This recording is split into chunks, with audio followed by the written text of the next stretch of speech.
নমো ভগবতে বাসুদেবায়। ভক্তবৃন্দ, যে সকল ভক্ত একাদশী ব্রত পালন করছেন তারাও অবশ্যই রমা একাদশী ব্রত কথাটি শ্রবণ করুন, এবং যে সকল ভক্ত কোনো কারণবশত একাদশী ব্রত পালন করতে অসমর্থ হয়েছেন তারাও অবশ্যই ব্রত কথাটি শ্রবণ করুন এবং একটি প্রদীপ গোবিন্দের সামনে প্রজ্বলন করুন। এর ফলে আপনি ব্রতের ফল অনেকাংশেই লাভ করতে সমর্থ হবেন। যাই হোক ভক্তবৃন্দ, চলে যাচ্ছি মূল পাঠে। পাঠ করছি রমা একাদশী ব্রতকথা মাহাত্ম্য। এক সময় যুধিষ্ঠির মহারাজ শ্রীকৃষ্ণকে বললেন, হে জনার্দন, কার্তিক মাসের কৃষ্ণপক্ষের একাদশীর নাম ও মাহাত্ম্য কৃপা করে আমায় বলুন। শ্রীকৃষ্ণ বললেন, হে রাজন, মহাপাপ দূরকারী সেই একাদশী রমা নামে বিখ্যাত। আমি এখন এর মাহাত্ম্য বর্ণনা করছি, আপনি তা মনোযোগ সহকারে শ্রবণ করুন। পুরাকালে মুচুকুন্দ নামে একজন সুপ্রসিদ্ধ রাজা ছিলেন। দেবরাজ ইন্দ্র, যম, বরুণ ও ধনপতি কুবেরের সাথে তার বন্ধুত্ব ছিল। ভক্তশ্রেষ্ঠ বিভীষণের সাথেও তার অত্যন্ত সদ্ভাব ছিল। তিনি ছিলেন বিষ্ণু ভক্ত ও সত্য প্রতিজ্ঞ। এই রূপে তিনি ধর্ম অনুসারে রাজ্য শাসন করতেন। চন্দ্রভাগা নামে তার একটি কন্যা ছিল। চন্দ্রসেনের পুত্র শোভনের সাথে তার বিবাহ হয়েছিল। শোভন এক সময় শ্বশুর বাড়িতে এসেছিল। দৈবক্রমে সেই দিন ছিল একাদশী তিথি। স্বামীকে দেখে পতিপরায়ণা চন্দ্রভাগা মনে মনে চিন্তা করতে লাগল, হে ভগবান, আমার স্বামী অত্যন্ত দুর্বল, তিনি ক্ষুধা সহ্য করতে পারেন না। এখানে আমার পিতার শাসন খুবই কঠোর। দশমীর দিন তিনি নাগরা বাজিয়ে ঘোষণা করে দিয়েছেন যে একাদশীর দিনে আহার নিষিদ্ধ। আমি এখন কি করি? রাজার নিষেধাজ্ঞা শুনে শোভন তার প্রিয়তমা পত্নীকে বলল, হে প্রিয়ে, এখন আমার কি কর্তব্য তা আমাকে বলো। উত্তরে রাজকন্যা বলল, হে স্বামী, আজ এই গৃহে এমনকি রাজ্য মধ্যে কেউই আহার করবে না। মানুষ তো দূরে থাকুক, পশুরা পর্যন্ত অন্ন জল মাত্র গ্রহণ করবে না। হে নাথ, যদি তুমি এ থেকে পরিত্রাণ চাও তবে নিজ গৃহে প্রত্যাবর্তন করো। এখানে আহার করলে তুমি সকলের নিন্দাভাজন হবে এবং আমার পিতাও ক্রুদ্ধ হবেন।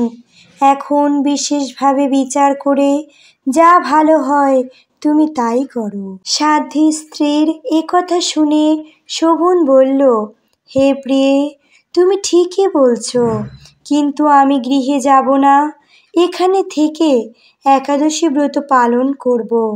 ভাগ্যে যা লেখা আছে তা অবশ্য ঘটবে। এইভাবে শোভন ব্রত পালনে বদ্ধপরিকর হলেন। সমস্ত দিন অতিক্রান্ত হয়ে রাত্রি শুরু হলো। বৈষ্ণবদের কাছে সেই রাত্রি সত্যিই আনন্দকর, কিন্তু শোভনের পক্ষে তা ছিল বড়ই দুঃখদায়ক। কেননা ক্ষুধা তৃষ্ণায় সে ক্রমে দুর্বল হয়ে পড়ল। এইভাবে রাত্রি অতিবাহিত হলে সূর্যোদয় কালে তার মৃত্যু হল। রাজা মুচুকুন্দ সাড়ম্বরে তার সব দাহকার্য সুসম্পন্ন করলেন। চন্দ্রভাগা স্বামীর অন্ত্যেষ্টিক্রিয়া সমাপ্ত করে পিতার আদেশে পিতৃগৃহেই বাস করতে লাগল। কালক্রমে রমা ব্রত প্রভাবে শোভন মন্দরাচল শিখরে অনুপম সৌন্দর্য বিশিষ্ট একটি রমণীয় দেবপুরী প্রাপ্ত হলেন।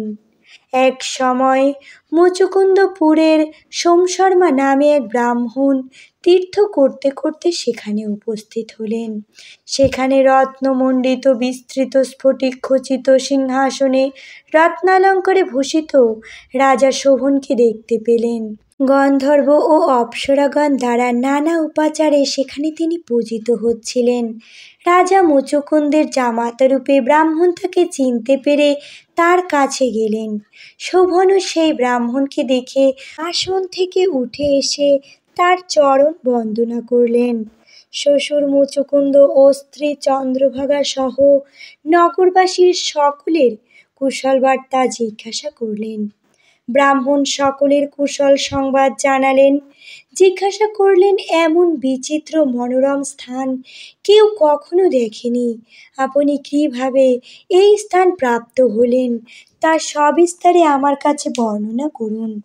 শোভন বললেন যে কার্তিক মাসের কৃষ্ণপক্ষিয়া রমা একাদশী সর্বব্রতের মধ্যে শ্রেষ্ঠ। আমি তা শ্রদ্ধারহিতভাবে পালন করলেও তার আশ্চর্যজনক এই ফল লাভ করেছি। আপনি কৃপা করে চন্দ্রভাগাকে সমস্ত ঘটনা জানাবেন।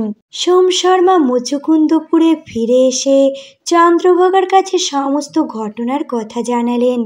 ব্রাহ্মণের কথা শুনে অত্যন্ত আনন্দিত চন্দ্রভাগা বললেন, হে ব্রাহ্মণ, আপনার কথা আমার কাছে স্বপ্ন বলে মনে হচ্ছে। তখন সোমশর্মা বললেন, হে পুত্রী, সেখানে তোমার স্বামীকে আমি স্বয়ং স্বচক্ষে দেখেছি। অগ্নিদেবের মতো দীপ্তমান তার নগরীও দর্শন করেছি, কিন্তু তার নগর স্থির নয়। তা যাতে স্থির হয় সেই মতো কোনো উপায় করো। এসব কথা শুনে চন্দ্রভাগা বললেন, তাকে দেখতে আমার একান্ত ইচ্ছা হচ্ছে। আমাকে এখনই তার কাছে নিয়ে চলুন। আমি ব্রত পালনের পুণ্য প্রভাবে এই নগরকে স্থির করে দেব। তখন সোমশর্মা চন্দ্রভাগাকে নিয়ে মন্দার পর্বতে বামদেবের আশ্রমে উপনীত হলেন। সেখানে ঋষির কৃপায় ও হরিবাসর ব্রত পালনের ফলে চন্দ্রভাগা দিব্য শরীর ধারণ করল। দিব্যগতি লাভ করে নিজ স্বামীর নিকট উপস্থিত হলেন। প্রিয় পত্নীকে দেখে শোভন অতীব আনন্দিত হলেন। বহুদিন পর স্বামীর সঙ্গ লাভ করে চন্দ্রভাগা অকপটে নিজের পুণ্য কথা জানালেন। হে প্রিয়, আজ থেকে 8 বছর আগে আমি যখন পিতৃগৃহে ছিলাম তখন থেকেই এই রমা একাদশীর ব্রত নিষ্ঠা সহকারে পালন করতাম। ওই পুণ্য প্রভাবে এই নগর স্থির হবে এবং মহাপ্রলয় পর্যন্ত থাকবে। হে মহারাজ, মন্দারাচল পর্বতের শিখরে শোভন স্ত্রী চন্দ্রভাগা সহ দিব্য সুখ ভোগ করতে লাগলেন। পাপনাশিনী ও ভক্তিমুক্তি প্রদায়িনী রমা একাদশীর মাহাত্ম্য আপনার কাছে বর্ণনা করলাম। যিনি এই একাদশী ব্রত শ্রবণ করবেন তিনি সর্বপাপ মুক্ত হয়ে বিষ্ণুলোকে পূজিত হবেন। হরে কৃষ্ণ।